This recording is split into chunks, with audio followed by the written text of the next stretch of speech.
This is an NBC News special report. Here's Kristen Welker. Good day. President Trump and the coronavirus task force are beginning their daily briefing. Let's listen into the president.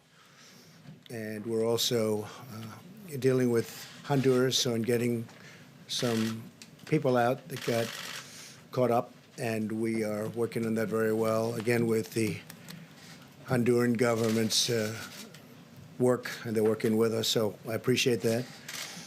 We have a couple of other locations that we'll report to you, and we were able to get a young woman released from a certain area who was being horribly accosted, horribly treated, and we spoke to General Milley. General Milley took care of it. We went in, and we got her out, and we'll report further on that one. But it's that was rough stuff. I want to thank General Milley. I want to thank all of the people that were involved and the people that went in to get her. I want to thank you very much. As we continue to marshal every resource at America's disposal in the fight against the Chinese virus, we're profoundly grateful to our nation's state and local leaders, doctors, nurses, law enforcement, and first responders who are waging this battle on the ground. It is absolutely critical that Americans continue to follow the federal government's guidelines, so important, about social distancing, non-essential travel, and hand washing. Defeating this unseen enemy requires the help and commitment of every single American. I want to just say that Senator Rand Paul, a friend of mine, he's been a great friend of mine. He's been always there when we needed him, when the country needed him. And as you know, he just tested positive.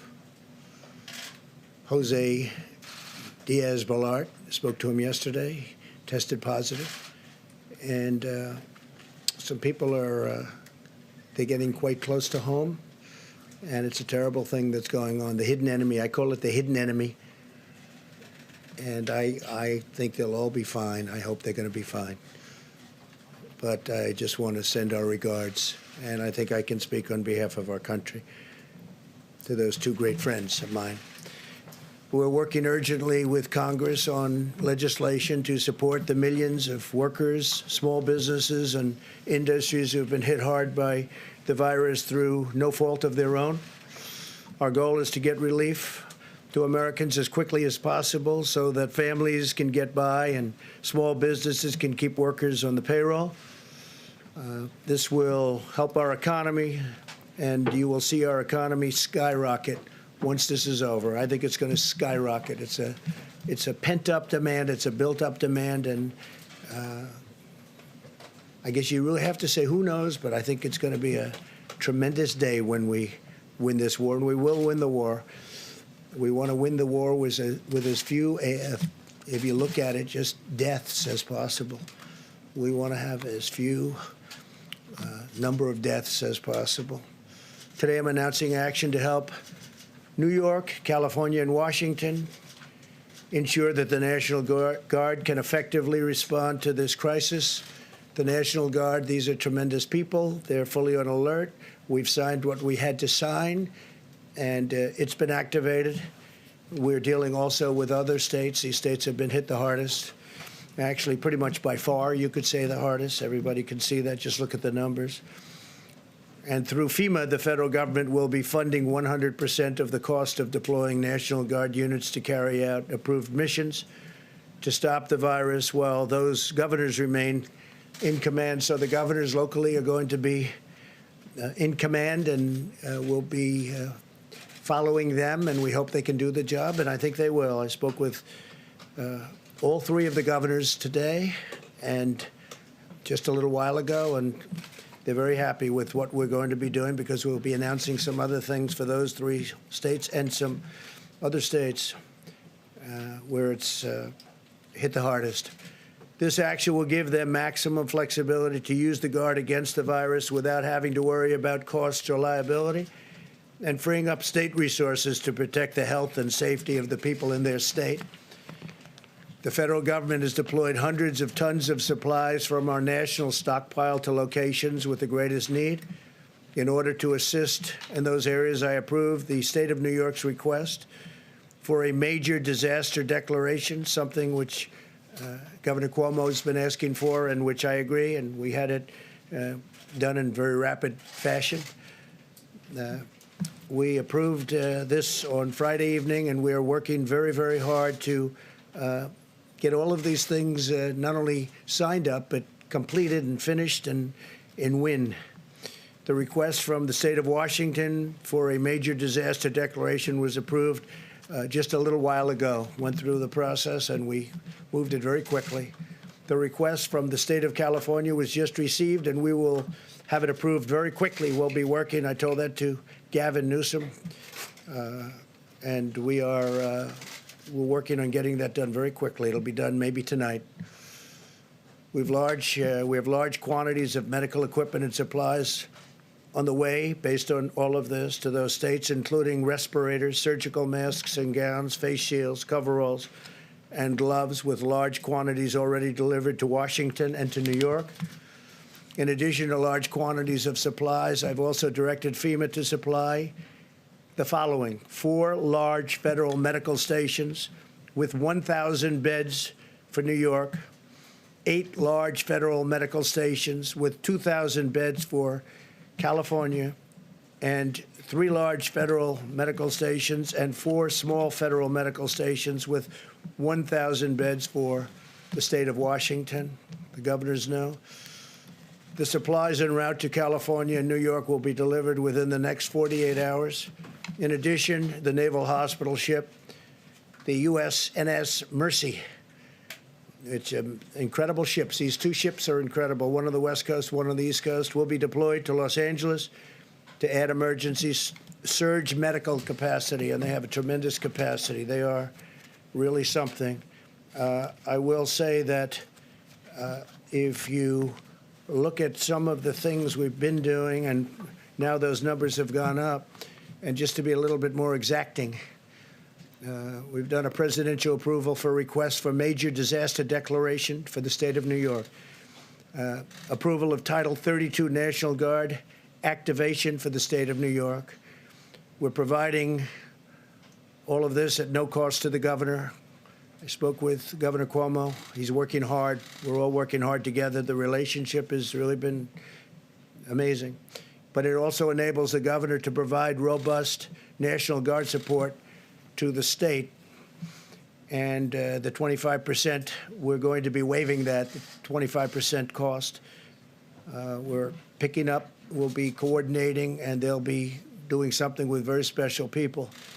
Mission assignment of the U.S. Army Corps of Engineers to provide support to build out alternate care sites. They're doing various alternate care sites, which have now been designated by New York. 4 large federal medical stations of 1,000 beds. These are very complex places, actually, with great equipment and great people.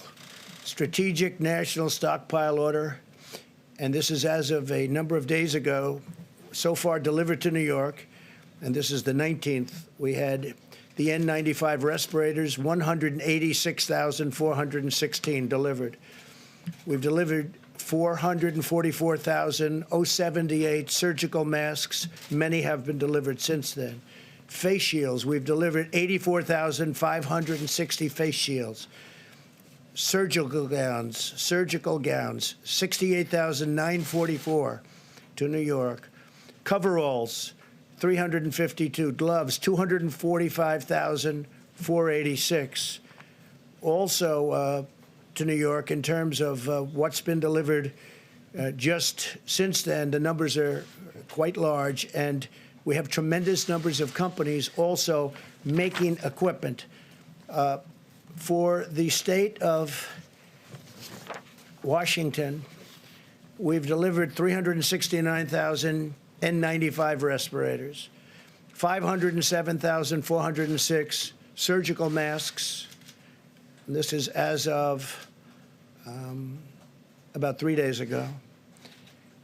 Face shields, 63,788 face shields.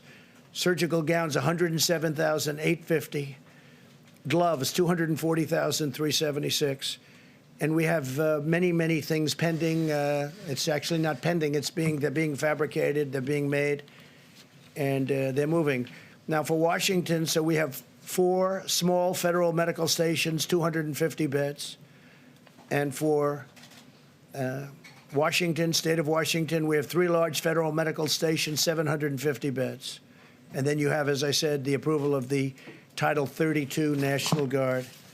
State of California, again, to be very precise, we're going to have the approval of the Title 32 National Guard activation. And we're providing all of this, again, like in New York, at no cost to the governor, meaning to Governor Newsom and the state, no cost to the state. It enables the governor to provide robust National Guard support to the state. So they're going to have control of the National Guard. Federal government sending, these are incredible people that are being sent. We have 8 large federal medical stations with over 2,000 beds, and that's going to California. And then strategic national stockpile order. We've ordered, likewise, hundreds of thousands of different items. I won't go into the exact numbers, but the numbers are very substantial. But we're having a tremendous additional number sent. And whatever the states can get, they should be getting. I say we're sort of a backup for the states. And some of the states are doing really well, and some don't do as well. The ones that don't do as well need more help. But these are 3 states that really do need help because they are hit very hard. And the outpouring from the private sector has also been extraordinary. I'm pleased to report that Honeywell, great company, has just announced it will immediately expand its personal protective equipment manufacturing operations in Rhode Island to produce millions of additional N95 masks. They're very hard to get. They're actually quite complex. For the U.S. government's strategic national stockpile, they'll be immediately then delivered to the various states. This expansion is already underway, and it's going to provide a lot of jobs for that state, probably around 500.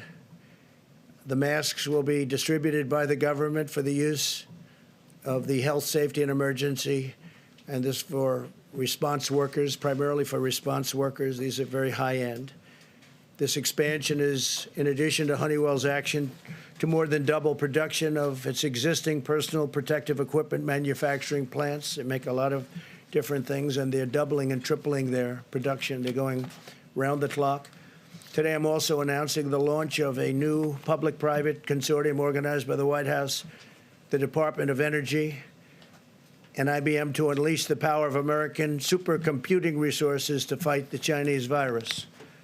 The following leaders from private industries, academia, and government will be contributing. And they're going to be contributing a lot of different things, but primarily computing resources to help researchers discover new treatments and vaccines. They'll be working along with NIH and all of the people that are working on this. But tremendous help from IBM, Amazon, Google, Microsoft, MIT, Rensselaer Polytechnic Institute, the Department of Energy's National Labor Laboratories, the National Science Foundation, and NASA. They're all contributing to this effort, and they're fully in gear. This afternoon, I also want to update you on the steps we're taking to protect and serve our country's 18 million veterans. These are great people. Our amazing veterans have shown their eternal loyalty to our nation, and this is the time where they're in need, and we are going to show our loyalty to them. We're being very protective of our veterans. We're working on certain hospitals where we may be doing some work in Louisiana in particular and some other states, veterans hospitals. We're going to be very protective of our veterans. Some of them are of that very vulnerable age, and some of them obviously are not feeling well. And some of them are still suffering the wounds of war from many years ago. Yesterday, I signed vital legislation to ensure that the GI Bill will cover distance learning during this emergency.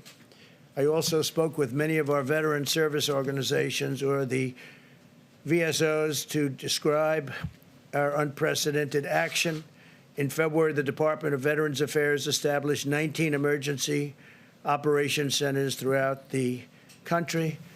One of the things that they've been trying to get done for many years, you all know this from following me over the last number of years, but we got it done pretty quickly. They've been trying to get it done for many, many decades, was choice, veterans' choice, and also veterans' accountability. Now, if it's crowded within this, if they can't get to a doctor, we have great doctors in the VA. I have to say that. We have fantastic doctors, as good as they come. But it's hard to get to them because of what was bureaucracy, but no longer bureaucracy. We've done a lot of things, in that case, because of accountability. When people aren't doing their jobs, or if they're bad, or if they're sadistic, or if they steal, or anything bad happens, we're now allowed to fire them for, I signed that a year and a half ago. For many years, you weren't able to do that. So the VA is working, and I was just told by our great leader at the VA, Robert Wilkie, he said for the first time, we get the highest marks in the history, highest poll numbers in the history of the Veterans Administration. Came out a week ago that they're happy. And look, one of the reasons that happened, highest in history, one of the reasons that happened is because of veterans' choice. If they have to wait online, they go and see a private doctor and we pay the bill. And they get better. They don't have to wait 2 weeks and 3 weeks or 2 days, but they get better. And a lot of times they waited so long that they would have a problem and it would end up being terminal because they couldn't get the kind of treatment that they deserve. So highest poll numbers, highest approval numbers in the history of the VA. I was just given that information yesterday. We restricted visitors' access to 135 veteran community living centers, which house nearly 8,000 veterans with chronic medical conditions, so that we limit their exposure to the virus. We want to totally take care of our veterans, and that's what we're doing. The VA has canceled most elective medical and surgical procedures. They're delaying them till after this is gone, after we've won. We began providing life-saving care to patients who had symptoms across the 171 VA medical centers nationwide. That's a big deal. Under my administration, the VA has also been a leader in expanding telehealth. Telehealth is becoming a bigger and bigger factor in medicine. This month, we have taken bold action to cut through the red tape and make telehealth available for millions more Americans during this crisis. They can speak to a doctor from the safety of their home rather than risk becoming infected or making a tremendously long trip, when, frankly, you'll speak to a great doctor right from your home. It's happening, telehealth. We're very much at the forefront of that, too. We're very proud of it. And it also takes a big burden off our system. We continue to accelerate the development of safe and effective vaccines. We're also aggressively investigating a number of antiviral therapies and treatments to determine their potential in reducing the severity and duration of the symptoms. And you know how I feel, because how I feel is on Tuesday, they're going to be starting it on Tuesday morning. And we're going to have some medications delivered that we're going to see if they work. They certainly are effective in other ways, and they are safe from the standpoint is that they're not killing people. We're not going to have that. So a lot of great things have been happening in that regard. I just want to finish, and then we're going to ask a couple of people to say a few words that have been so much in the forefront of this incredible job that we've all been given. But I want to say that I know that this is a challenging time for all Americans. We're enduring a great national trial, and we will prove that we can meet the moment. I want to assure the American people that we're doing everything we can each day to confront and ultimately defeat this horrible, invisible enemy. We're at war. In a true sense, we're at war, and we're fighting an invisible enemy. Think of that. For those of you who are feeling alone and isolated, I want you to know that we are all joined together as one people, eternally linked by our shared national spirit. We love our country. a spirit of courage and love and patriotism. No American is alone as long as we are united, and we are united. We're very united. People are saying things now that 3 weeks ago, they didn't talk that way. We're very united. No force is equal to the strength of really a unified America, united America, an America like we have it right now.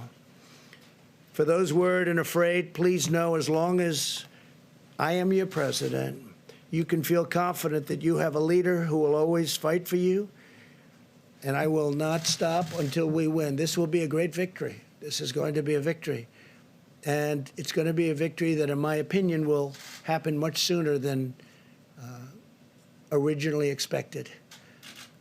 It's now attacking, the enemy is attacking 144 countries at this moment. 144, that's unthinkable. There's never been anything like this. And it's vicious. It is vicious. Some people recover well, and some people have a hard time. We all know that. But we will be totally victorious. We will then get our economy up to a level that it was, and in my opinion, beyond, because that will be a pent-up demand. There is a pent-up demand, and a lot of great things will happen. But I'm very proud of our country. I'm very proud. I'm very proud to be your president, and it's just something that's just, you're very special people. So thank you very, very much. And I'm going to ask, if I might, a combination of Pete. Why don't you start off? Okay, please. Thank you, Mr. President. Thank you. Just a little bit about what we're doing in Washington, California, and New York. We understand that the states of Washington, New York, and California are the areas seeing a steady increase in COVID-19 virus cases. In order to assist with additional needs identified in those areas, the state of New York was approved for a major disaster and declaration this morning. Washington State was also approved earlier today. California submitted their request, and the president will consider it immediately. We have medical supplies en route to these states, including respirators, surgical masks, gowns, face shield, coveralls, gloves, with quantities already delivered to both Washington, New York, and California. And we anticipate additional supplies to be delivered within the next 42 hours to all these states. Under President Trump's unprecedented national emergency declaration on March 13, FEMA is assisting state, local, tribal, and territorial governments, including reimbursing eligible emergency protective measures taken at the direction or guidance of public health officials in response to this emergency. All 50 states, the District of Columbia, 5 territories, and 2 tribes are working directly with FEMA under the nationwide emergency declaration for COVID-19. With the assistance of the FEMA regional administrators who are throughout the country, we are working to address the needs of state and local officials everywhere. States, tribal, and territorial governments do not need to request separate emergency declarations to receive FEMA assistance under this nationwide declaration. The emergency declaration does not authorize direct financial assistance available to individuals such as disaster unemployment assistance or other needs assistance at this time. Just a note on the USNS Mercy. Based on analysis of potential needs for hospital beds on the West Coast, the decision was made that the USNS hospital ship Mercy would have the greatest impact in California. The Department of Defense has been given direction to dispatch it to Los Angeles immediately. DoD has advised that the Mercy can get into position within a week or less of today's order. Even though there are more cases right now in Washington, the projected needs for beds in California is 5 times more that of Washington. The Mercy will be used to take pressure off local hospitals, other medical needs, and not for treating COVID-19 cases. And finally, a little bit about the National Guard. The federal government continues to take aggressive action and proactive steps to address the COVID-19 threat as we attack the health and safety, or protect the health and safety of the American people. It remains our top priority. The National Guard is especially posted and equipped to assist federal, state, local agencies while serving the public. In response to this unprecedented nationwide operation, President Trump has approved Washington, California, and New York National Guard units under Title 32 status for the COVID-19 response. The President's action provide the nation's governors continued command of their National Guard forces enabling states to use additional resources to meet the missions necessary in the COVID-19 response. The National Guard is a viable and responsive avenue to provide a much-needed asset that is state-managed and federally supported. And I want to be clear, this Title 32 activation does not federalize National Guard members. The National Guard is still under the authority of each governor. They will work in concert with the Department of Defense. And we've had a lot of disinformation circling, and I want to make sure it is understood that this is not martial law. The Department of Defense, by way of a mission assignment, will lead this task. And then finally, we continue to respond to hundreds of requests from governors across the country in filling all their critical needs. Thank you, sir. Thank you, Pete, very much. Peter Navarro. Thank you, sir. Thank you, Mr. President. Good evening. What I want to talk briefly about is the Defense Production Act. And to give you the overview here, using the full power of private enterprise and the full force of the federal government, my job at the White House is to make sure, tactically, working with FEMA and HHS, the American people, particularly our healthcare professionals, get the gloves, the masks, and all of the personal protective equipment they need. And I can tell you, sir, that since you signed the Defense Production Act, my job's gotten easier. And let me explain why. The Defense Production Act, in this context, has two primary functions. One is mobilization of the industrial base, in this case, the public health industrial base, and the other is allocation of resources, both from the supply chain to the manufacturers and from the manufacturers to the end users, such as the healthcare professionals. Now, what we're seeing on a purely voluntary basis, based on the leadership of this administration, we're seeing the greatest mobilization of the industrial base since World War II. And every day I'm working with organizations and companies, National Association of Manufacturing, the National Council of Textile Organizations, and so on, in terms of building up rapidly our capabilities to get what you need. Now, let's think about what mobilization means. It can mean, for example, repurposing a factory. So Pernod Ricard called us last week, and they had 3 hurdles they had to deal with. They called my office, had to make a call to Treasury, FDA, and HHS to clear the path. We got that done that day. They started their production that day, moving from alcoholic beverages to hand sanitizers. And as we speak, a truck is moving towards New York and will arrive there Tuesday to share with the hospitals over 1,000 gallons of sanitizer. So that would be a repurpose. A second example would be one that the president offered with Honeywell. Again, Honeywell called the White House asking for help from the president.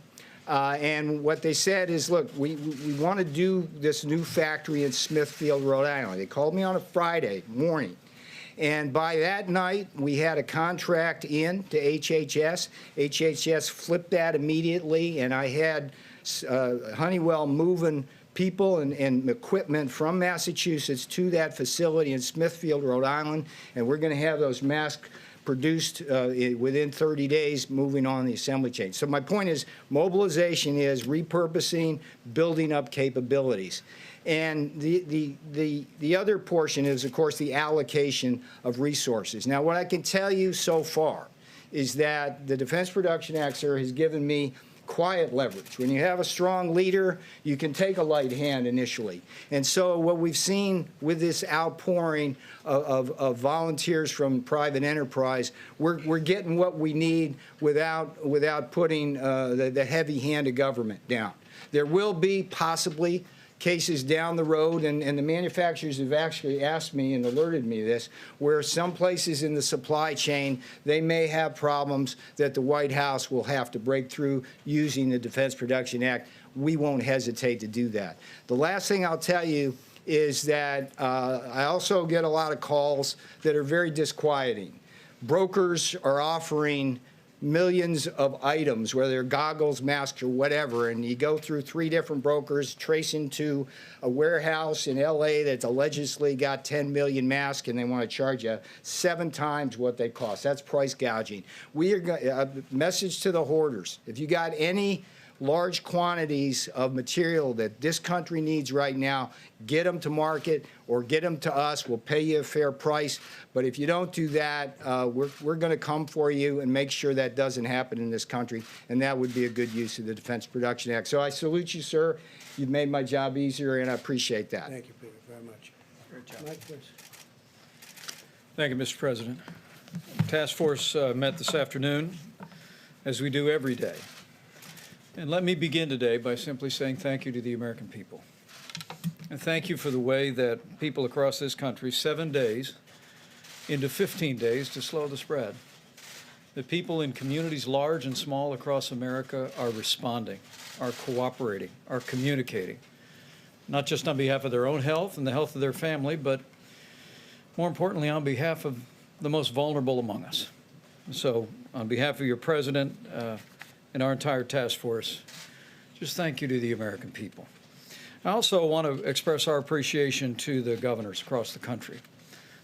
President today just announced action in New York, California, and Washington State as the latest demonstration that this administration will do whatever it takes to support the leadership at the state and local level as the American people confront the spread of the coronavirus. The legislative efforts that are underway being negotiated on Capitol Hill as we speak, the bipartisan spirit that's taking place there that's reflected in all of our interactions with state leaders around the country is a great credit to the nation. But it should be a great encouragement to the American people that your government at the federal level, at the state level, working with courageous healthcare providers all across America, are coming together to meet this moment. And that is the way our system works. It's extremely important that the American people recognize that one of the things that makes America different is that we have a system of federalism, and that by putting FEMA in the lead, the president has emphasized that our response to the coronavirus is in the anthem of FEMA, it is locally executed, state managed, and federally supported. We want the people on the ground, the decision makers, to have what they need. We want states to be able to manage the unique circumstances in their states.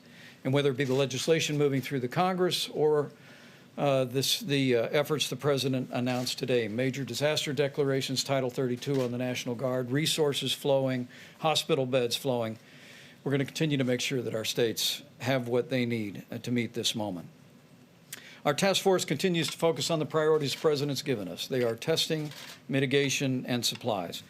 And on the subject of testing, as is evident to people across the country, testing is more and more available every single day. We'll be detailing tomorrow from this podium the progress that we are making on tests. At this day's reporting, 254,000 Americans have been tested and received results in coronavirus tests, with slightly more than 30,000 actually testing positive. There's a bit of an encouraging word in that for every American. Remember, everyone that's being tested now, with the exception of our healthcare workers, are people that have symptoms that make them think they may have the coronavirus. And as our numbers come in consistently, because the 254,000 does not include all the local hospitals or all the local labs in our states, it's working out to be about 1 in 10 Americans who've been tested who thought they had coronavirus actually had it. 9 out of 10 did not. But we'll continue to roll out the testing to provide that resource to the American people. And we're working to make testing happen faster. We expect from word from the commercial labs that we should be caught up on the backlog in testing by the middle of the week. And we are urging today, on the president's behalf, that all labs would prioritize inpatient testing. Let me say again, to all of the commercial labs in the country, you will receive guidance from HHS tomorrow. But on behalf of the President and the White House Coronavirus Task Force, we are urging all commercial labs to prioritize inpatient testing. We want people that have been checked into a hospital that are being treated for what they suspect to be coronavirus to receive those tests more quickly. Also, I'm pleased to report that yesterday the FDA approved an emergency authorization on a new test that should be in production by the end of March. It actually would be a coronavirus test, the results of which come back in 45 minutes. And we're also working, the FDA is working with manufacturers around the country to come up with even faster, more innovative tests. And as we told our governors in several calls this week, governors and state health officials should simply contact FEMA for the latest information on testing solutions. Let me also say, tomorrow when we gather at this podium, we'll be unveiling, with Dr. Bob Redfield in the lead, new guidance for people that work in law enforcement, first responders, people that work in what we call critical infrastructure in the country. It was in early March the CDC issued guidance for people that were asymptomatic or did not have symptoms, but who had been exposed to someone with coronavirus. We gave them guidance about being able to return to work wearing a mask for 14 days. And tomorrow at this podium, CDC will unveil, in cooperation with the Department of Homeland Security, new guidance which will make it possible for people that have been exposed to return to work more quickly by wearing a mask for a certain period of time. Let me also amplify a point on behalf of the President and on behalf of the State Department about Americans abroad. You know, one of the reasons why the United States is in a different position today than portions of Europe are, and China and elsewhere, is because the President suspended all travel from China. He suspended travel from Europe and the UK and Ireland. But the State Department is working around the clock to assist Americans who may find themselves overseas. They're able to come home. There's no barrier to Americans coming back to American soil. They're screened when they come home through a series of airports. But we're aware that with flights being canceled, some Americans have found themselves unable to find a way home. And as the President said, we've been working very diligently through the State Department to make it possible. Their commercial flights have been chartered. We're also working with the military for a backup on flights. At this point, the State Department has brought more than 3,000 Americans back home. Speaking to the Secretary of State today, he wanted me to share a website and a phone number for any American that might be looking on from overseas. You can call the Smart Traveler Enrollment Program at 1-888-407-4747. Or you can go online at step.state.gov. This will allow our embassies and consulates to gather important information about your situation and work to facilitate to bring you home. Let me say finally, as I began, let me close. As the chairman or the leader of this White House Coronavirus Task Force, we are 7 days into 15 days, and the American people are responding. Because as we speak about supplies, as we speak about testing, the most important thing every American can do is heed the guidance and the direction from your state and local officials, particularly in areas where we have widespread coronavirus infections. But for every American putting into practice these measures that the President alluded to at the very beginning of his remarks is a way that we can do this, America. That we can lessen the magnitude of the coronavirus in our country with the cooperation, compassion, generosity, and prayers of the American people. We can slow the spread, we can protect the most vulnerable, and we can heal our land. So let's do it, America. Thank you, Mike, very much. Thank you. Thank you very much, Mike. So just a couple of little things that will take some questions. Maybe you will have some, maybe you won't. That'll be a shock. You'll shock the American public. But I have to say on the testing, if this works out, and we think it might, the new test will be a very simple one, much easier than the existing test, which is quite complex and not a lot of fun to take. And this will be a game changer. But remember, we inherited a broken, obsolete system. It was good for a small number of people, but not good for the millions of people that we're talking about. And we've made this into a system that no matter where you go in the world, that's where they're going. That's what they want to do. That's how they're going to be doing it should something like this happen again. So our people have done a fantastic job, really a fantastic job. And I hope the new test works out. We'll know fairly soon, I think, Doctor. We're going to be knowing about that fairly soon. Hopefully it'll check out or test out. And we certainly are looking forward to that. That will be a very simple test by comparison. Won't be unpleasant at all. And one other thing, the ships. So we have the Mercy, and it's going to California, as you know. That's on the West Coast now. And you have a sister ship that's essentially a twin. They're incredible. I mean, they're incredible ships. I've seen it. I've seen one of them, and they are unbelievable what they can do and the capacity. Many operating rooms, you know, they're wartime ships. They're meant for war. Many, many operating rooms, stainless steel. These rooms are as good as there is anywhere in the nation, actually. I spoke with Governor Cuomo. We had a great conversation today, a number of conversations, actually. He's working very hard. And we are going to be bringing that ship. That's called the Comfort. So you have the Mercy and the Comfort. The Comfort's on the East Coast. And that ship will be coming over the next 3 weeks, 3 or 4 weeks. It's being, it was in the middle of maintenance, and we are moving the maintenance very, very quickly, and we're also supplying the ship simultaneously. It's actually big supplies going into those ships, big. And that ship will be coming up here over the next few weeks, and we'll probably be putting it in New York Harbor.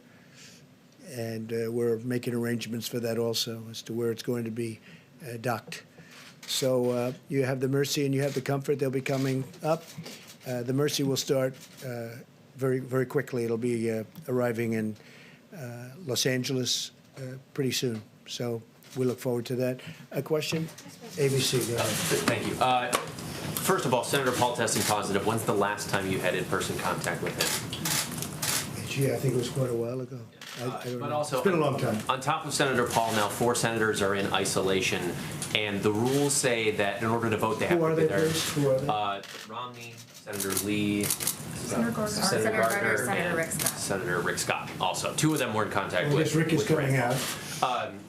With the critical stimulus package vote expected. Romney's in isolation? Yes. Gee, that's too bad. Go ahead. Detect sarcasm there, No, sir? none whatsoever. Do you think that Congress should consider changing the rules to allow them to vote remotely if it comes to this critical stimulus package? I was thinking about it today, and I'm saying, you know, you could have a lot of senators and a lot of House members. I spoke last night with a very, very good man who happens to be in the House, as you know, and he's just started, and he tested positive. So you could have a large number of people in there from Congress. You could have, between House and Senate, you could have a large number. And I think it's something, at least, I mean, I fully understand why you should be there. I think it may be a constitutional reason why you should, but we could be in a position where I would certainly be in favor of it, where they could vote from a certain outside location. I would be in favor of it. I was thinking about it today. I mean, we could be in this, look, with what's going on, nobody's ever seen anything like this. You could have a lot of people in there from Congress. And it would certainly be, they may tell me there's a reason constitutionally, and there may be, but I would be totally in favor of it on a temporary basis. It does seem like negotiations still have a ways to go on the stimulus package. Are you concerned about the timing at all and the message it sends? We have an interesting thing. You know, we all want to get to the same place, but we have different. We want to, and I just wrote this down just a little while ago. We want to protect the worker very much. So do they. So do the Democrats. We also want to protect the worker through their companies. We don't want to necessarily. We're going to help the worker anyway, but ideally they can go back to one of their great companies. You know, you have great companies that are in financial trouble now, and we need money to help those companies so they get back into where they should be. Health. You know, most of these companies 4 weeks ago were having the best year they've ever had. Last year was the best year. Almost all of them, other than Boeing, which is incredibly had problems. Big percentage of GDP. But we have to be able to work with Boeing. Boeing was a great company and will be a great company again, I think, shortly. So we have to work with the companies, and they don't want to do that. It's crazy. They don't want to do that.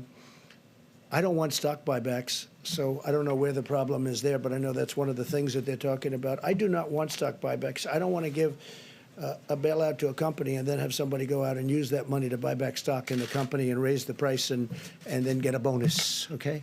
So I may be Republican, but I don't like that. I want them to use the money for the workers. I want them to use the money for the company, to help the company in the airline business to take care of their planes and all of the things they have to do, including buying new planes. But I don't want stock. I don't want to have any stock buybacks. The Democrats are with me. I don't know what the problem is on that one because I can't imagine that is too tough. We want to be able to take care of our people. You're going to have things coming up. We're going to have some of the elements that they're talking about. They're down to, I mean, literally 95% of things that you would think that they wouldn't agree, and you'd think the Republicans wouldn't agree to it. And unemployment, as an example, is one of the things they talk about, and unemployment insurance. I think we're very close on that, but right now they're not. So right now they're not there. But I think that the Democrats want to get there, and I can tell you for a fact the Republicans want to get there. And I don't think anybody actually has a choice. It's a bold package. It's a big package. We do have money for, one of the things is we do have money for saving small businesses. I don't imagine the Democrats, because we have a lot of money set aside for small businesses. We also have a lot of money set aside for big businesses, the big, powerful companies that were powerful 4 weeks ago, and today they're overextended. Look at the cruise line. That's a tremendous business, a big business, very important to Florida. And it's unthinkable a month ago. It's just unthinkable. They were setting all sorts of records. They're building new ships. We can't let the cruise lines go out of business. I mean, that would be massive numbers of jobs for our country, and actually for the world, but for our country, it's a massive business, and it doesn't take much to keep them going. So we have to provide for that. But I think both the Democrats and the Republicans are agreed that we have to take care of our workers, and we're going to be doing that in numerous ways, including a substantial cash payment. Yeah, please. When it comes to the Defense Production Act, we know that governors across the country all day today were pleading with you to utilize the DPA, saying that they need it specifically for that allocation piece that you mentioned, Mr. Navarro. Okay. Why not use it now if that would answer their pleas for help? Well, we are using it now. The fact that I signed it, it's in effect. But, we're a country not based on nationalizing our business. Call a person over in Venezuela, ask them how did nationalization of their businesses work out? Not too well. The concept of nationalizing our business is not a good concept. But I'll tell you why. As Peter said, we may have to use it someplace along the chain, but we're getting calls. Here's the beauty of it. If we go out and we want, let's say, masks, we don't know who to call on masks, but Hanes, who makes things of cotton, various elements, lots of things. It's a great company. They called us, and they said, we're going to make millions of masks. We got a call today from 3M. There's a big article today, the head of 3M.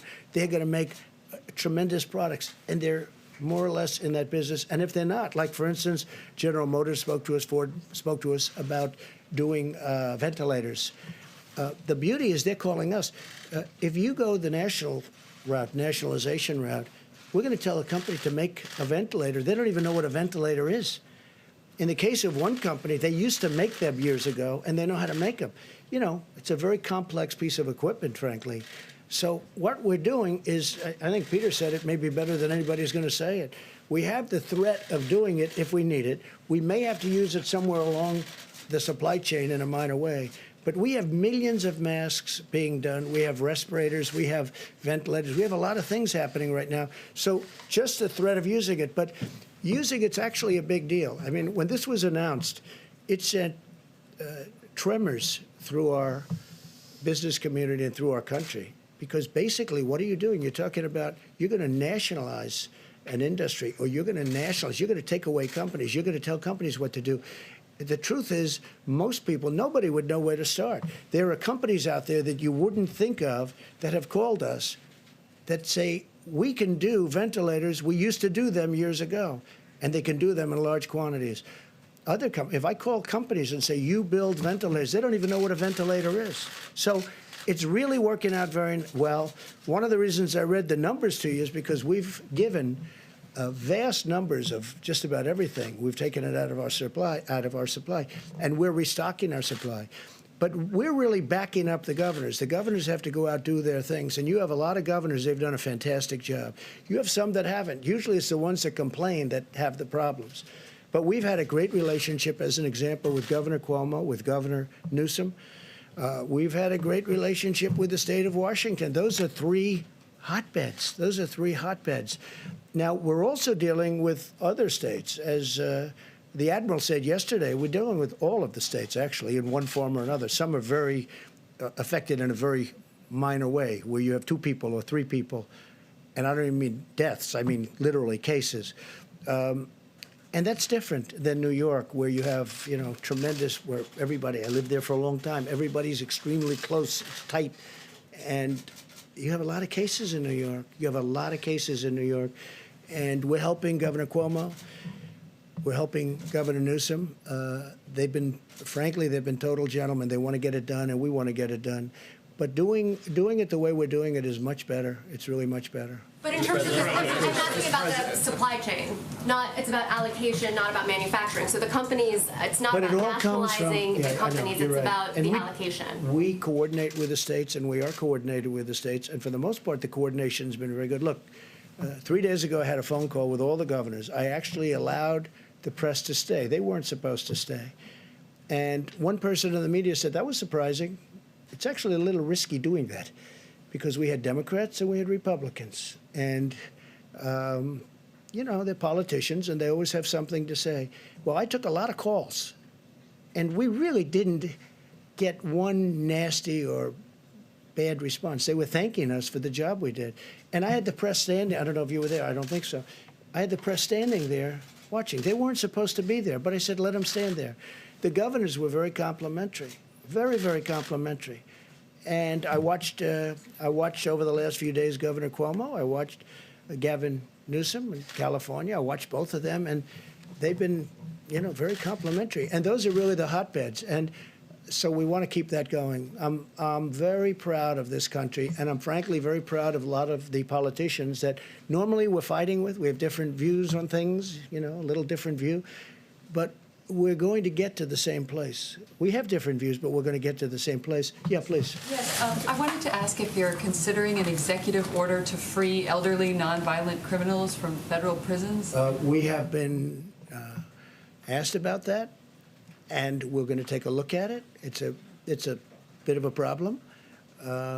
But when we talk about totally nonviolent, we're talking about using totally nonviolent prisoners. We are actually looking at that, yes. Thank you. And a quick I wanted to ask also, your administration eliminated a key position in China in July, a medical epidemiologist embedded in China's disease control agency, and it was just months before the first cases were spotted in Wuhan. So the question is basically why the post was eliminated. And well, I could ask anybody. Would you like to take that one, Bob?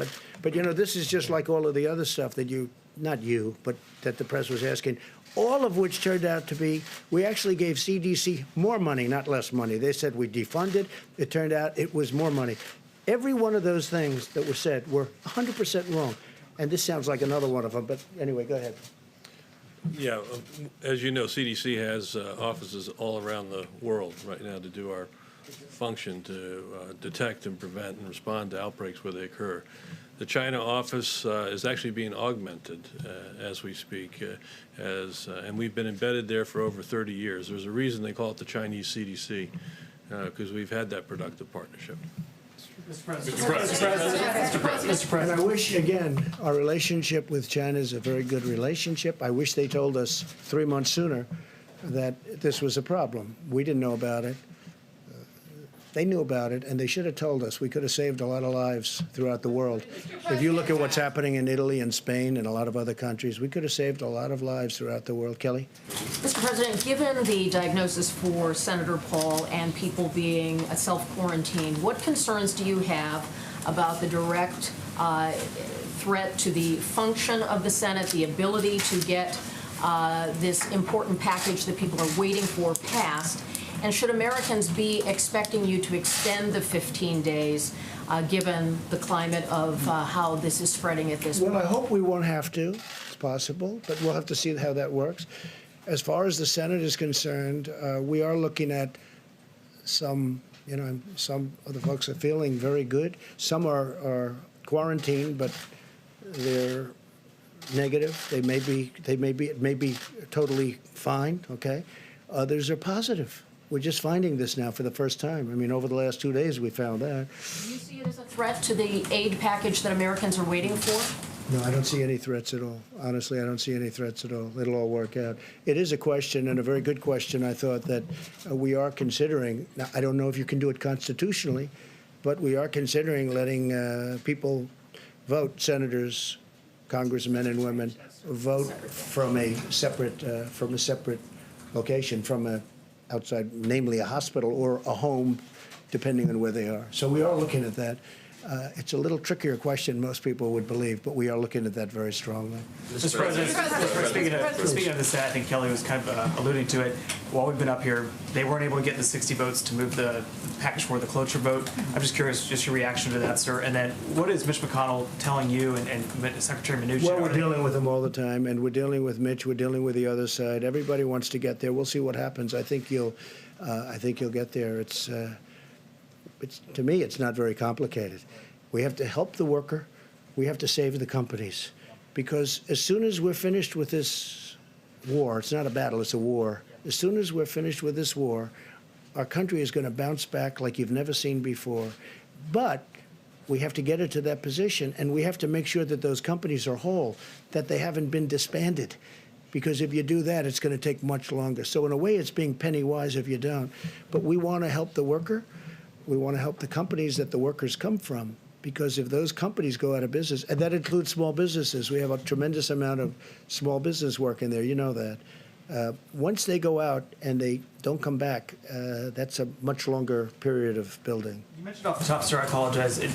There was a woman that was an American that was she being tortured? What was going on there, sir? Bad things were happening to her in a certain country, and we're really under the feeling that we should keep it somewhat private until she's already been freed.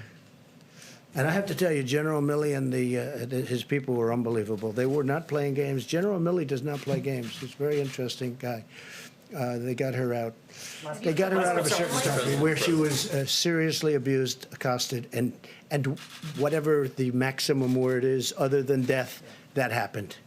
But we got her out, and she's okay, and she's back with her parents. Can I ask you one last question, sir? And something I've just been curious about. Previous crises like the tsunami, Katrina, past presidents, they've called their predecessors and said, hey, I need you to step in, do something like that. Do you have any interest in reaching out to Presidents Bush, Obama, Clinton, Carter, or talking to them? I'm just curious if that's something you would consider or not. Look, I have the best people in the world. I think we're doing an extraordinary job. If you look at, let's say, the H1N1, you look at that was a disaster. That was a tough period of time for our country. You look at so many other things that weren't handled very well, whether it's Katrina or something else. Look, I respect everybody, but I feel I have an incredible team, and I think we're doing an incredible job. When you look at the job we're doing, and all you have to do is look at the approval numbers on the job we're doing, I think we're doing an incredible job. So I don't want to disturb them, bother them. I don't think I'm going to learn much. And, I guess you could say that there's probably a natural inclination not to call. Now, if I felt that if I called, I'd learn something, and that would save one life, it would save one life, okay? I would make the call in 2 minutes, but I don't see that happening. Please. Can I ask you about the comments that a couple of your former aides have said today? Gary Cohn said, is it time to start discussing the need for a date when the economy can turn back on? Whereas Steve Bannon is saying, drop the hammer today on the virus. We're going to have to take the pain up front.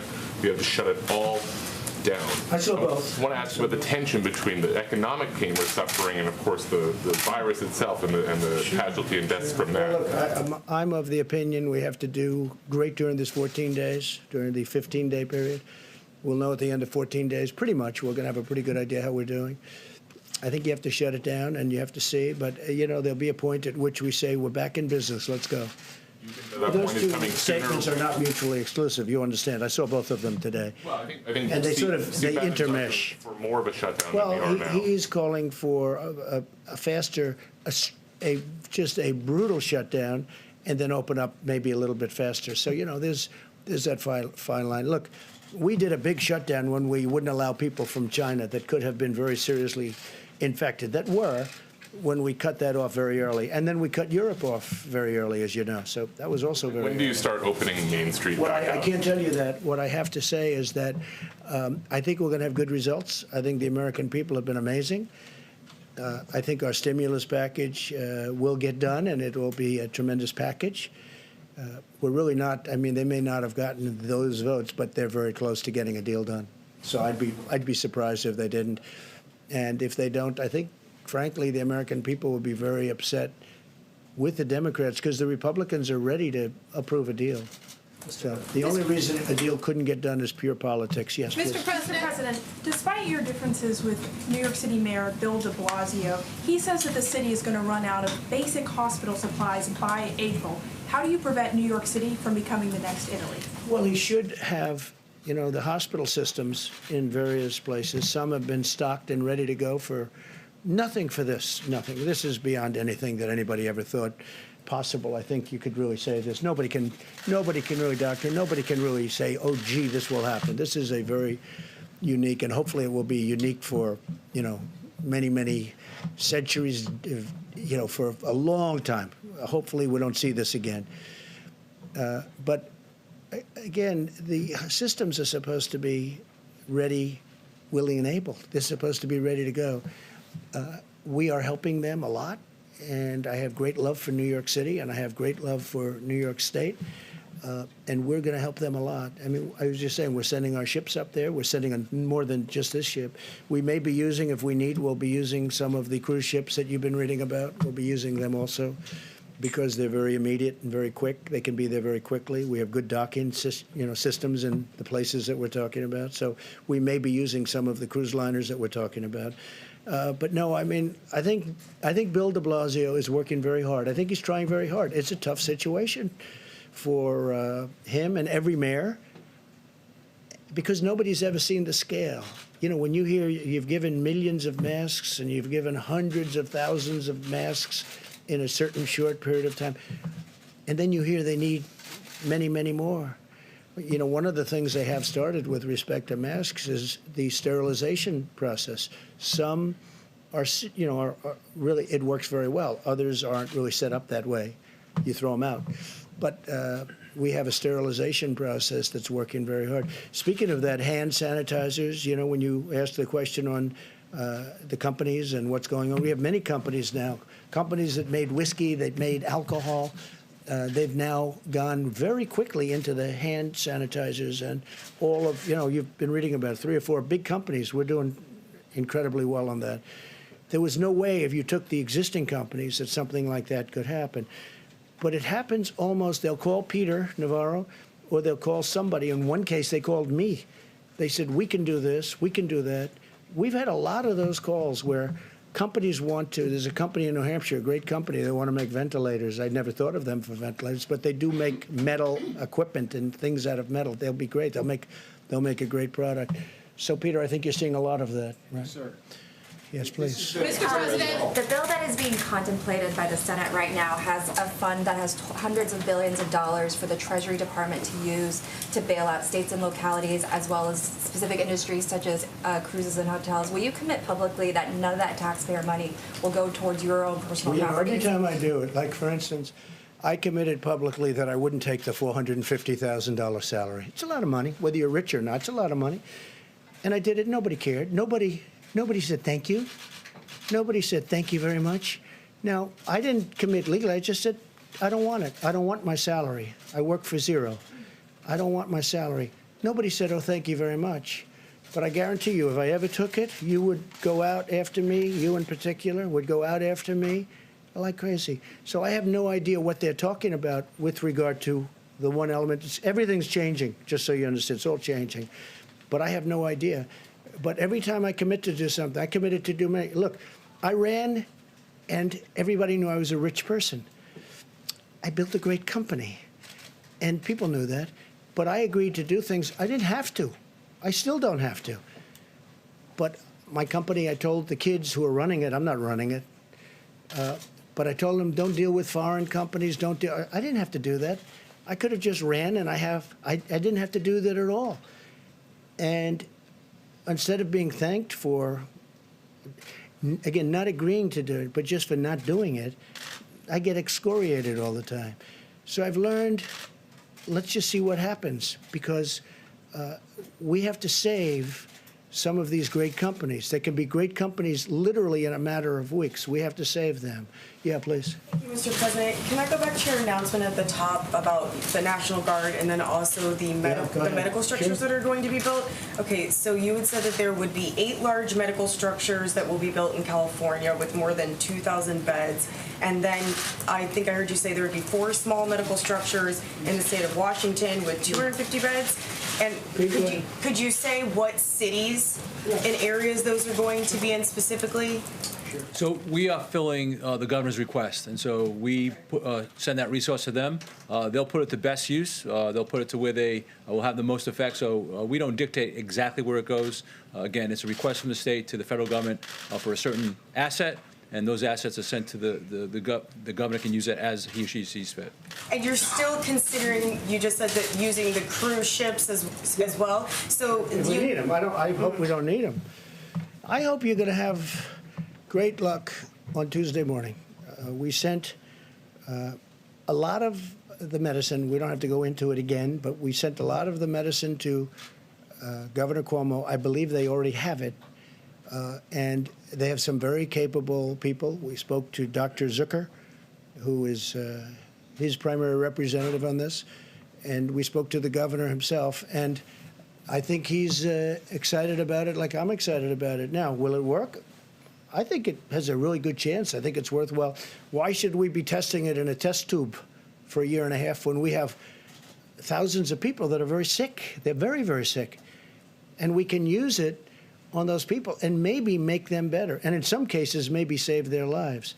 So Governor Cuomo told me they'll be using their supply, starting their supply on Tuesday morning. I think it's very exciting. I think because if that happens, much of what we're talking about with ships and hospitals and all of the things that we're doing and all of these masks and everything that we're ordering, ventilators, it's a whole different game if that happens. And we'll see.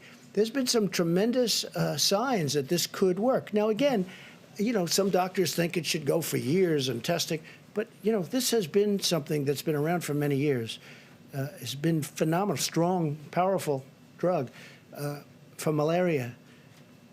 But we think it might work on this, based on evidence, based on very strong evidence. We're going to see. We're going to know on, sometime after Tuesday. But you'll have to ask Governor Cuomo. I think they're going to start the process. We've gotten them the drug. I think they're going to start the process of giving the drug through mouth. And I think that starts on Tuesday morning, he said. And that'll be, I tell you what, I don't want to get anybody overly excited, but I'm very excited by that, by the prospect of it. Then in addition to that, they're working, NIH is working on vaccines and all, and they're making great progress. But the vaccine does have to be tested for a long period of time because you can't give, thousands, millions of people a vaccine and it turns out to be dangerous. So that does have to be tested.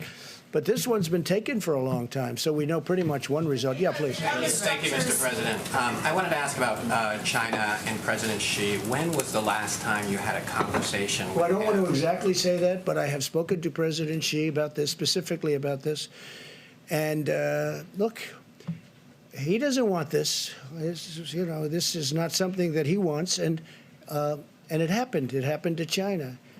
And one thing they told me, I was told by our great Secretary of Agriculture, Sonny Perdue, that China's been buying a lot of our farm product. And I'm looking at different pricing. But China has, despite all of this, and it started, this delayed it a little bit, obviously, but it started fairly recently. But China's buying, we made a new deal, as you know, with China, a very big trade deal. And China has been buying our agricultural product.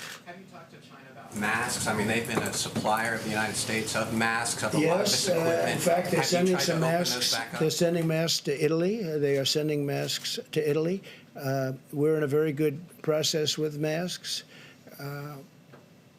But I'm a little upset with China, I'll be honest with you, because as much as I like President Xi and as much as I respect the country and admire the country, I have great admiration for the country, what they've done in a short period of time. Of course, our previous presidents allowed that to happen.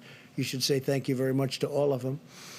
But they should have told us about this. And I did ask him whether or not we could send some people in. They didn't want that. Out of pride, I think really out of pride. They don't want us sending people into China to help them. You know, China's a strong country. They have their scientists and they have their doctors, very smart, a lot of people. But I did discuss that about sending our people in, and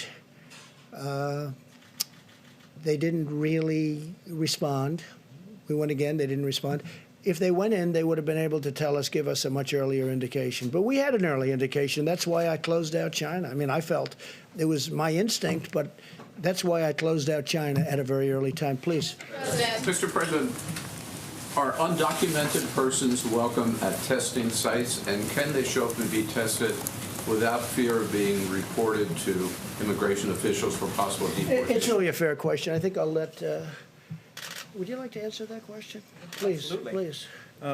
Surgeon General? We know from a public health perspective that it is important that people who have symptoms can get tested. But as you heard earlier, we are... Regardless of citizenship. Well, we know that the virus doesn't judge based on where you're from. And so it's important that we try to get people tested who have symptoms. But the important thing that we really want people to hear is that inpatients need to be tested. We need to prioritize our healthcare workers. And one thing I would like to say to you all very quickly, on behalf of the doctors on the task force, healthcare workers, we hear you. We hear you, and we absolutely are prioritizing your health and safety, making sure healthcare workers can get tested, inpatients can get tested, people at highest risk. But to answer your question, yes, we absolutely want to make sure people who have symptoms who could be spreading it can get tested. Mr. Surgeon General, I have a question for you, sir. Sorry, question. Okay, Mr. Surgeon General. Department of Homeland Security addressed that issue a few days ago. Customs and Border Protection actually issued guidance that absent certain circumstances, Customs and Border Protection does not target emergency rooms or health clinics. And I would refer you to the website. They issued a very clear statement making it clear to any person that is in need of a test or medical care that Customs and Border Protection is not focusing on emergency rooms or health clinics or the drive-through clinics. So that they could come in without fear of... Yes, I'll answer that. And if that's not the policy, I'll make it the policy. And I was just saying, as Mike was saying that, the answer is yes, we will do those tests because I think in that case it's important. I think that if you could say illegal alien, you could say illegal immigrant, you could say whatever you want to use your definition of what you're talking about. We're all talking about the same thing. Yes, we will test that person because I think it's important that we test that person, and we don't want to send that person back into wherever we're going to be sending the person, whether it's another country or someplace else, because, you know, we're now bringing them right out of our country. But, yeah, we will test those people. Okay? Mr. President, question for the Surgeon General. Yeah, please. Sorry, Mr. Surgeon General, a question for, we were talking about this before the briefing. You know, a lot of folks, they're watching TV, they're reading up on this constantly. If you are not, somebody who's got a pre-existing health condition, but you all of a sudden you go, all of a sudden I just don't feel 100%. And then your mind just starts playing with you, right? You think, oh my God, I coughed 3 hours ago. Was that a first sign? When should those people really start to say, okay, maybe I need to call the doctor? Because you don't want to flood them. But a lot of people that are probably healthy right now are thinking, whoa, wait, that's all I'm hearing about. That's all I can think about. When should I either call a doctor or get tested? You need a test? Well, I hope not. I asked you before you came in if they'd been temperature checked. You better not. The Vice President gave an important statistic this morning. Only 10% of the people who have symptoms who've been tested actually tested positive for coronavirus, meaning 9 out of 10 people who actually likely had symptoms do not have the coronavirus. So I want people to understand that so that they are reassured. I also want to direct people to a website we've been telling them about all the time, coronavirus.gov. Coronavirus.gov has information to walk you through the symptoms, fever, cough, shortness of breath, body aches, and what to do if you have symptoms or you're worried. The most important thing we can tell people is call your healthcare provider, talk to your healthcare provider. Information is at coronavirus.gov to walk you through when to come in and when and what to do. And Mr. Vice President, you got tested yesterday. I'm just curious, sir. Can you tell us what that was like for you? A lot of people are going to be going through this. What were you standing by the phone? Were you just having an iced tea? I mean, what did you? Yeah, what was that like? And what did you do to kind of kill that time to keep your mind at ease? He wasn't. The test was very quick, but it goes a fair amount up into your sinuses, and it's not comfortable. And that's the reason it probably is a good opportunity to say again to any American looking on. If you don't have symptoms, you don't need a test.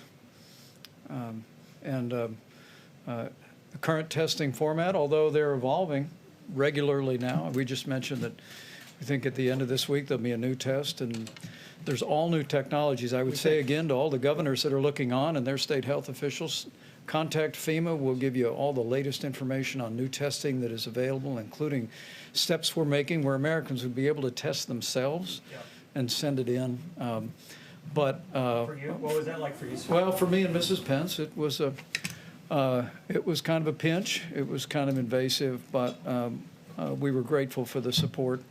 Walter Reed Hospital processed the test very quickly. They had a lab at the hospital to be able to do that, and gave us the results quickly.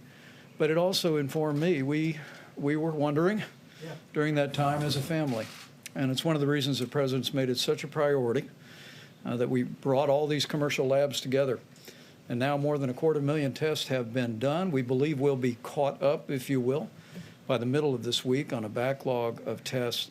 But we announced today that we are directing commercial labs to prioritize people who are in the hospital for tests, as we want to continue to work with new technology and with the new focus and guidance from HHS to get the results of that as quickly as possible for every American. So if they have coronavirus, they can be properly treated, or they can have the peace of mind that they may have some other respiratory ailment, but not that. Mr.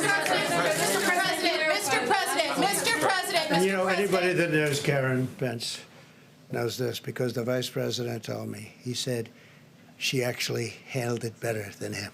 Right? That's true, right? I didn't handle it so well either. Don't worry about it. Mr. President, Speaker Pelosi earlier today said that the House may introduce its own bill. Are you willing to work with the Speaker on a House bill? And given what happened in the Senate just a short time ago, what are you willing to do to get this bill over the finish line, given the urgency? Secondly, did you send a letter to North Korea's Kim Jong-un seeking cooperation with the coronavirus? And if so, what type of... With numerous countries. If they need help, we'll give them help. There's nobody has what we have, especially with the new tests that are coming out. North Korea, Iran, by the way, and others. We are open for helping other countries. And there's a very serious time, and North Korea is going through something. Iran is going through something very, very strong. Iran is really going through a very difficult period with respect to this, as you know. So I've put it's really a glad hand, it's all it is, to North Korea, to Iran, and to many other countries. And we're working with, as the doctor can say, we're working with many countries with respect to the problems that they have. Again, it's over 140 countries right now. But North Korea, Iran, and many other countries, we will help, and we're willing to. As an example, this new test, if this new test works out, where instead of going through what we all went through with this rather difficult test, to put it nicely, we would have, is that just a swab on the tongue, doctor? Or how does that work? It's a similar swab, but they can work in and do it in the nose. Not to the same all the way it doesn't go all the way up and hangs right under your eye, right? So that's a tough test. So if we do that, the procedure, the test, and nobody has this in the world. Nobody has this. This is developed by us. We think it's going to be certified soon. We think it's going to be very good. But if we have that, we'll be able to help a lot of countries. Please. What about Speaker Pelosi, sir? what about Speaker We're going to work Pelosi's with everybody to see if we can get something done. Please. I mean, just to follow up on that, are you willing to work directly with Speaker Pelosi? Yeah, we'll work as you with raise the House bill? whoever we have to. We have to help the American worker. We have to help the countries from which the American workers, I mean, they came out of these companies that were doing phenomenally well. You saw where payroll was going way up, where wages were going way, way up. There's never been a time like this.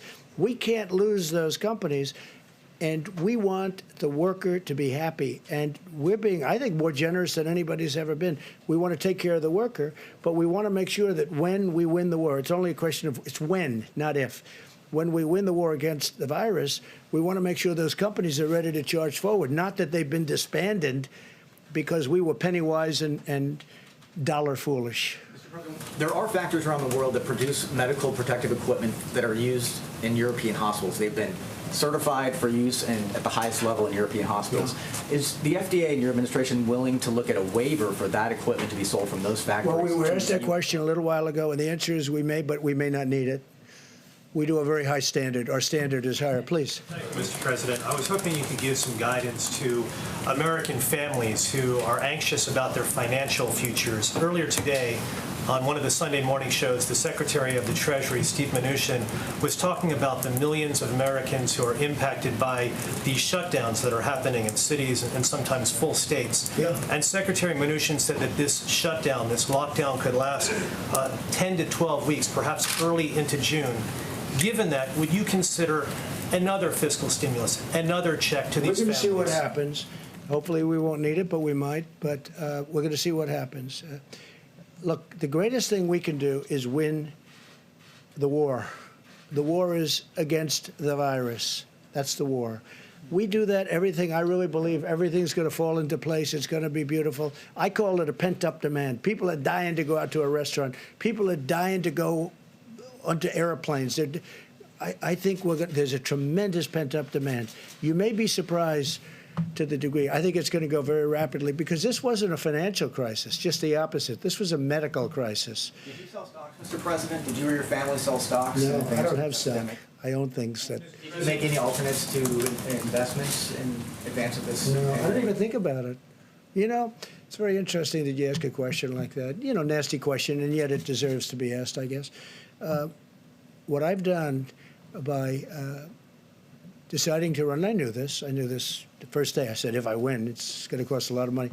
It cost me billions of dollars to become president, to be president of the United States. In things that would normally be run at a certain thing, even people that don't like me because they think I'm too tough on the border. Now, some people love me for it. Other people don't like me at all. You know, it's very funny. My wife, we were at a charity event in New York City. I had just announced that I was running, and we were at the Robin Hood Foundation at the convention center, which now we're going to be converting to hospitals for Governor Cuomo. Right?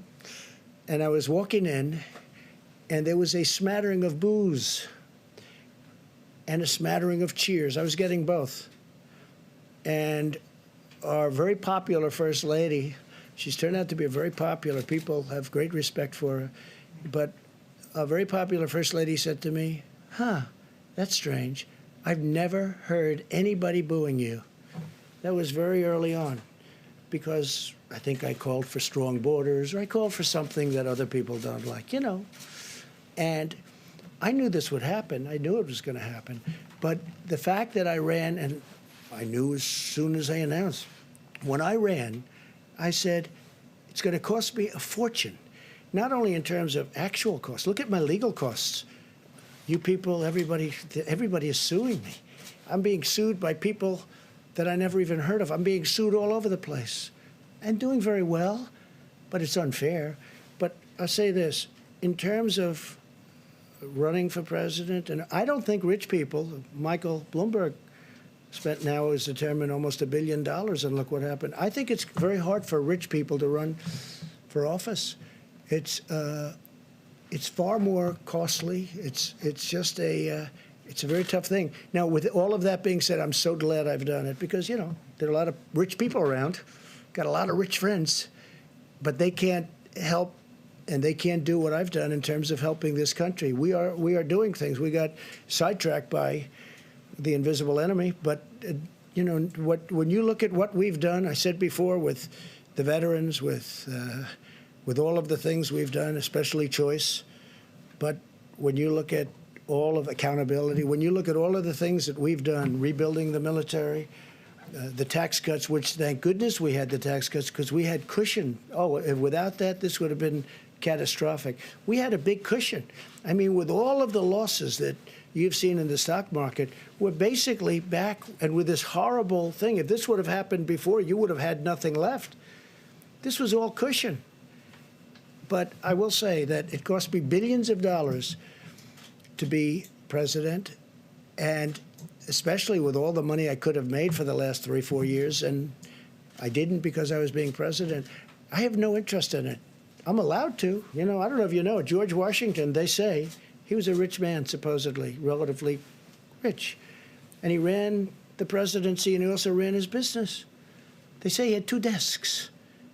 Nobody complained until I came along. I got elected as a rich person, but nobody complained until I came along. So it cost me billions of dollars to be president, and I am so happy I did it.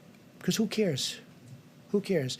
I'm really happy with the job we're doing, and I'm glad that this team and me are here for this horrible thing. I mean, it's a number of people have said it, but, and I feel it, actually. I'm a wartime president. This is a war.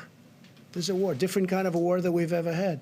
And when you look at the economics of the war, in the past, we used to stimulate to get people jobs. Now we're stimulating to protect people because we don't want them to work, because we want them to stay away from each other. We don't want them to gather, social gathering. So we're paying billions of dollars more than that so that they don't gather. They don't, because we have to defeat this virus, and we will. But it cost me billions and billions of dollars to be president, and I am so happy I did it.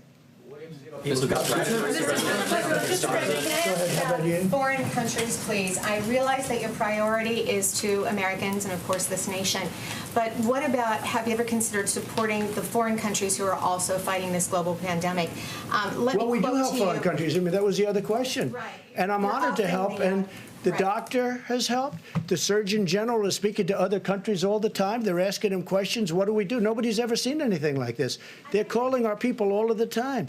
And yes, I have let it be known that we'll help people, including North Korea, including Iran, and including many other countries. It's very important to do that. Are you considering any financial support for them? Let me quote to you two retired, a retired general and a retired admiral from the U.S. Global Coalition. No matter how successful we are in fighting the threat of COVID-19 pandemic at home, we'll never stop it unless we're also fighting it around the world. So financially, is there anything in the stimulus bill? And then are you considering any financial? No, not in the stimulus bill, but we are very much, I mean, we give away billions of dollars for, as an example, AIDS in Africa. We're still fighting that battle. It's a tremendous battle, tremendous war also. But we're fighting it here, as you know, in 10 years. Now it's 8 years because I started it. Should have been started before, long before I got here, because they had the answer even before. But we're fighting that battle. We'll be AIDS-free in approximately 8 years. It looks like that is going to happen. We're spending a lot of money, but we're spending a lot of money with other countries. If you look at the aid that we give to other countries, we give billions and billions and billions of dollars to other countries. And a lot of times I say, you know, we could save a lot of money. We shouldn't have. And then they come in. I say, what's it used for? It's used to fight malaria. It's in countries that are very poor. It's used to fight AIDS in Africa. It's used to fight many other things, many other things. And I don't think I've ever said no. I can't. It's just so terrible. Countries that we have really, we're not involved with them very much, other than there would be tremendous death. Tremendous death. I mean, you can get a list, and I could get you a list. We give away billions of dollars to other countries, and we are giving away a lot in terms of everything, and probably we'll end up doing, economically doing something for other countries. But when I'm presented with these lists, that yes, sir, in Africa we're fighting AIDS or we're fighting something else, I tell you what, I start off by saying, you know, we could save a lot of money, and then by the time they walk those lists into my office, I say, we have to keep doing that. That's humanity you're talking. How about one more question? Yes, please. Thank you. I want to ask You have been watching the daily briefing by President Trump and the coronavirus task force. The president, just during that briefing, announcing a ramped-up response by the federal government and also weighing in on the news of the day, the fact that the first U.S. Senator, Rand Paul of Kentucky, a Republican, has tested positive for the coronavirus. President Trump asked when he was last with Senator Paul. He said it's been a long time. He also talked about the fact that Congressman Mario Diaz-Balart has tested positive for the coronavirus. He misspoke there, calling him Jose. Of course, that is an anchor here at NBC News. He intended to say Mario Diaz-Balart. He wished them both a speedy recovery. Now, as for the federal response, President Trump announcing that the National Guard will be deployed to New York, California, and Washington State, also announcing ramped up equipment and materials to those very same states, including medical facilities, as well as a stepped up partnership between the private and public sector. Honeywell, for example, will be manufacturing those all-important masks. I do now want to go to NBC's senior business correspondent, Stephanie Ruhle, who's been watching all of this right along with us. Stephanie, what are your key takeaways? And we should inform our viewers that a potential deal, a more than $1 trillion stimulus package that we thought was coming together, there was going to be a procedural vote. At this point, it seems as though no deal tonight against the backdrop of this. That is absolutely my biggest takeaway. Over the weekend, I've been speaking to business leaders, banking executives who said it sounds like things are getting closer and closer. They're in close contact with Secretary Mnuchin. But the fact that no deal happened tonight, that's devastating for individuals, small and big businesses alike. So let's start with individuals. The president said right there how much he cares about the American people. This is obviously not their fault, and they'll be getting checks. We've heard the proposal from the White House, $1,200 to people who make up to $75,000. But without a deal, they're not going to be getting that. As far as small businesses goes, they have extended small business loans to include even more businesses, a bigger number. But think about the logistics. These are loans. They're not grants. We're 1 week away from credit cards being due, from rent having to be paid. Small businesses are any businesses with 500 people or less. So yes, there's more availability for loans, but we don't know what are getting passed or the logistics to get any of this money to those companies. And now the third leg would be big business. So publicly traded companies. I invite you to look at Dow futures. They're down over 900 already, and that's since the president started speaking. And he still is saying select businesses, right? He mentioned there the cruise industry. He said how important it was economically, specifically to Florida, and what a big employer that was. And that's true, but I invite you to look. The 3 largest cruise lines are not registered in the United States. They're registered in Liberia, Panama, and Bermuda. So we know there's going to be a lot of public pushback around these quote-unquote corporate bailouts because they're not across the board for industries. It's for select industries. And one of the things we heard from Democratic lawmakers today, there's not enough details in what these bailout packages will be. And one of the gripes in 2008 where banks were bailed out and it worked out for executives and stock buybacks happened, but it didn't trickle down. Now, the president mentioned he didn't want to see stock buybacks, but again, we just don't know the details. And the fact that we don't have details and no deal signed, that means no money's going through. Not yet. Stephanie, very quickly, before I let you go, the president said he is confident the economy will rebound, but it could be months or longer, right? Very quickly. Absolutely. The president said he feels the pent-up anger. He thinks it's going to snap back. That's the president's point of view. Leading banks, leading economists would disagree. And all those people sitting at home wondering when they're going back to work and when they're getting a paycheck, they're not feeling anything snap. And Natalie Azar is standing by as well. Dr. Azar, very quickly, is what you heard tonight going to be enough? So here's what I heard. I hear that, yes, we need our PPE to safeguard our healthcare workers, keep them fighting. We need to, yes, we can prioritize testing for healthcare workers and inpatients, but we need to know who's positive to prevent spread. We've got to support our supply Dr. chain, Azar, get the manufacturers, thank you. their products Dr. to Azar, healthcare thank you so professionals. much. We're actually running out of time. I appreciate it. I'm Kristen Welker, reporting from Washington.